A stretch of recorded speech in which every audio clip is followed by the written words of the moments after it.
Sunday's Coast to Coast Pick 5 has a green flavor about it. Let's hope Mother Nature cooperates with this all-turf sequence. Brian Nadeau joins from the Silks Room at Gulfstream Park. We'll hear from Jeff Siegel in just a moment. Here's a look at the races on the Sunday Coast to Coast Pick 5.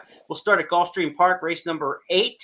Post time there, 4:07 for a turf route allowance with a big field. Santa Anita has starter allowance runners on the grass in race number 3. Back to turf at Gulfstream Park in race number 10 for a maiden special weight route with another dozen entered. Santa Anita, race number 5, will have allowance sprinters going down the hill. And race number 7 at Santa Anita wraps it up the Grade 3 Santa Ana Stakes, 1.25 miles on the turf for the fillies and mares.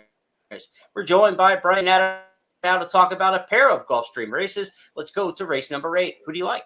Yeah, I think we're good with the weather here. What a winter we've had down in South Florida and onto the green here. And I'll go with the 6 Well Into on top. I know she's facing winners for the first time. Go back and watch her maiden win when she wired the field. She was streaking to the line with plenty of left. She's an exciting prospect for Jonathan Thomas, a homebred for George Strawbridge. Let's put her on top. Erna, though, has got an edge because she's already faced winners, and it was in stakes company, too. And it was a good effort for Cherie DeVoe. So you got to use her, too. Yeah. And a little bit of a wild card down inside is the one. We're going to call her Esoria for Grand Motion. She hasn't been seen since last year, and she's only run once on turf. It was her debut. It was a solid effort, going to return with Lasix for a potent layoff barn. Let's call it 6-3-1, JP, to kick off this sequence. Pretty focused with a field of 12 and 3 AEs to get it down to 3. Let's go to the 10th. We've got turf maiden special weight runners in that one. Who are we using? We're going to go 9-6-8-2. Aspen is interesting for me, shipping in from Tampa Bay Downs for Brendan Walsh, who we know never cranks them up early. And the fact he started her there and now is going to bring her across the state for a big purse. I thought the debut was solid. He's like 4% on debut, so you're going to get better from Aspen. She won't have to run that much better. I think she's a big threat in here. War Princess, certainly for Pletcher. Tapeta, turf form. It fits like a glove with these. Loop player, second time out on the turf for Chad Brown, is a major player. And then down inside to the 2, and I'm going to call her Salabia for Brendan Walsh, the other Brendan Walsh. I don't know, maybe the Brendan Walsh. She's going to make her first start in the barn. Chad Brown had her. She ran well on the turf last year in New York, and now Brendan's got her, and she's well drawn. She's got a post edge over some of these others that I picked. We're going to go 9-6-8-2. Boy, the turf racing here this weekend is top notch. Coast to Coast Pick 5. $1 minimum. Player-friendly 15% takeout. Coast to Coast Pick 5. Weekends beginning January 7th. We welcome in our West Coast handicapper, Jeff Siegel, for his Sunday selections at Santa Anita. Let's start race number 3, a starter allowance on the turf. It's a tough race. I'm going to spread here. I have to go at least 3 deep, maybe even deeper. But the 3 that I prefer, number 5, Bowl of Cherries, number 6, Angel Sense, and then number 2, Teen Drama. So I'll triple the race.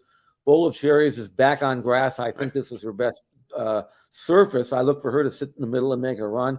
Angel Sense is very quick. Again, I think that she's been facing tougher. I think she'll stick better with this group. She could get loose. Going 5/8 of a mile. This is what she wants to do. And then Teen Drama, relatively lightly raced, but she's got some form back in the East at Monmouth that looks very good here if you can run back to that on grass. So all 3 of these are going to run well under these conditions. Bowl of Cherries, Angel Sense, and then Teen Drama. 5th race on Sunday at Santa Anita, downhill turf sprint in allowance company. These are popular races. Jeff, how do you see it shaking out? I'm going to double the race here. Yang again, coming out of a much tougher race. That was the Clocker's Corner, a legitimate stakes race there. This is a much easier spot. Lightly raced, but very capable on his best day. In fact, he won down the hill during the fall meeting, second off the bench. And then Standing O, who hasn't been out. And I wonder whether they just might be giving him a race here, but he's got good form. Numbers are good. Connections are hot. I would throw him in at least as a backup. For me, the main 2, Yang Again and Standing O, with the preference to number 5, Yang Again. The Santa Ana Stakes is the feature race Sunday at the Great Race Place, 1.25 miles on the turf. It'll be race number 7. It'll wrap up this Coast to Coast Pick 5.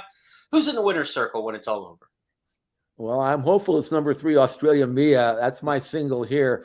I liked her in her U.S. debut earlier this meeting. She hadn't been out since South America last summer, and she went 1.5 miles. And I watched her work pattern. I didn't think she was fit enough, nor did I think she really wanted to go 1.5 miles. And she still ran third, but she really paid the price in the final furlong. Yeah. With that race under her belt, shortening up to 1.25 miles for Michael McCarthy, I think you're going to see Australia Mia really step forward and beat the fillies that just beat her. I like number 3, Australia Mia, as a smasher in the Santa Ana 7th race on Sunday at Santa Anita. Let's review the ticket from Brian Nadeau and Jeff Siegel, ending with that single in the Santa Ana. Want to remind you to check the official track websites for Gulfstream Park and Santa Anita for updated scratches and changes. Good luck Sunday in the Coast to Coast Pick 5.